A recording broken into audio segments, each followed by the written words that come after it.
Kampung Perol merupakan sebuah perkampungan yang terletak di dalam daerah Kota Baru, Kelantan.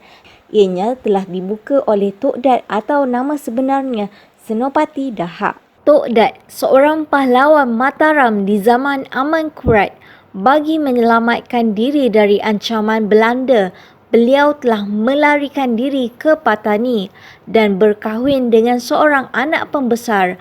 Malangnya, ketenteraman Patani terancam akibat kemarahan tentera Siam dan memaksa Tok Dat dan keluarga berpindah ke Kelantan. Kawasan lembah di sebelah barat Kampung Perol dijadikan sawah.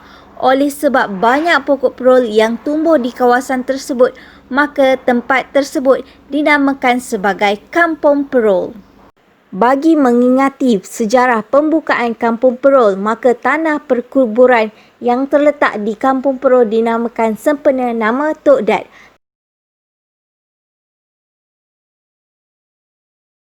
Kampung Perol dataran bertanah aluvium dan dipenuhi dengan semak samun. Ianya sesuai untuk penanaman padi dan pertempatan penduduk.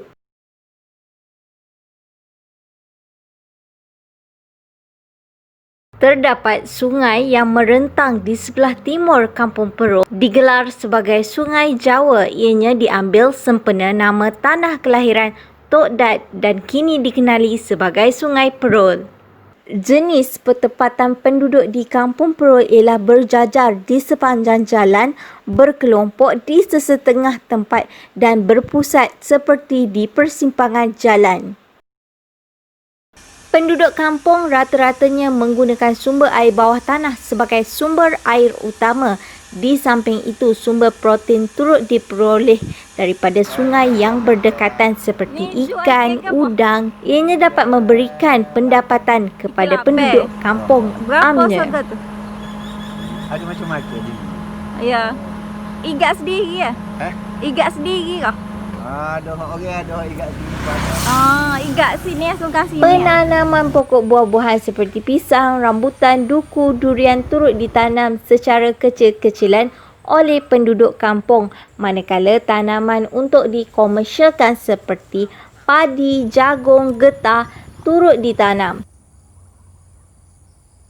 Di Kampung Perol juga terdapat sebuah kilang padi, namun ianya telah menghentikan operasi sejak 2 tahun yang lalu. Kampung Perol bukan sahaja unik pada kedudukan fizikalnya, namun ianya turut unik berdasarkan sosial penduduk. Kampung Perol didiami oleh masyarakat yang berbilang kaum, iaitu Melayu, Cina dan warga negara asing seperti Myanmar, Yaman dan Vietnam.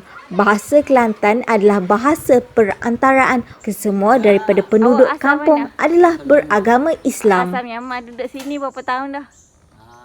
9 tahun. 9 tahun. Suka kau duduk sini? Bye-bye.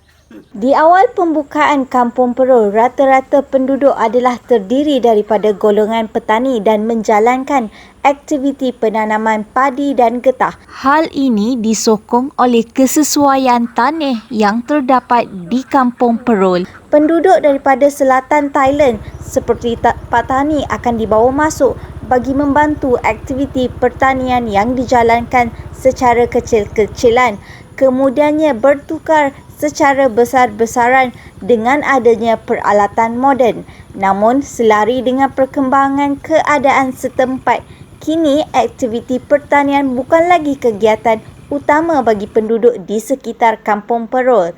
Rata-rata penduduk di Kampung Perol kini bekerja di sektor awam dan swasta di Kota Baru dan daerah-daerah yang berdekatan, serta menjalankan aktiviti perniagaan. Namun masih terdapat segelintir penduduk yang terlibat dengan sektor tradisional, iaitu penghasilan batik. Batik yang dihasilkan akan dijual kepada penduduk setempat dan luar.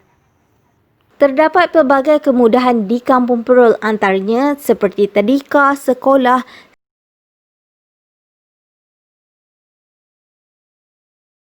Selain itu, di Kampung Perol juga terkenal dengan pusat pengajian pondoknya, iaitu Mahat Tahfiz Ar-Raudah. Di samping itu, terdapat masjid, gerai, kedai runcit, kilang dan jalan raya.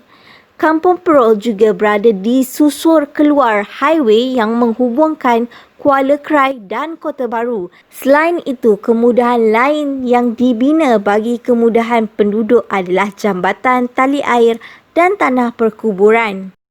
Cuaca di Kampung Perul adalah panas sepanjang tahun kecuali pada musim tengkujuh iaitu pada bulan November sehingga Mac. Keadaan ini telah menyebabkan berlakunya banjir di kawasan sekitar Kampung Perul. Purata suhu di Kampung Perul ialah 28 darjah Celsius. Keunikan Kampung Perul dapat dilihat berdasarkan pemandangan yang dimiliki. Ianya memberikan ketenangan kepada yang melihat.